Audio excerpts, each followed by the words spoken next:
তবে বিশ্লেষকদের মতে বিপ্লব পরবর্তী সময়ে ইরানের সামরিক ও আধা সামরিক কাঠামো গড়ে তোলা এবং তা শক্তিশালী করার ক্ষেত্রে মুখ্য ভূমিকা রাখেন আয়াতুল্লাহ আলী খামেনি।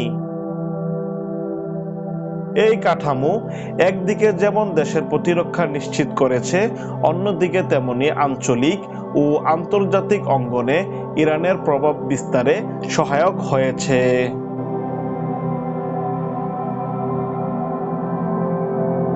3 দশকেরও বেশি সময় ধরে ইরানের সর্বোচ্চ ধর্মীয় নেতা হিসেবে রাষ্ট্রের সর্বোপরি দায়িত্ব পালন করে আসছিলেন আয়াতুল্লাহ আলী খামেনি।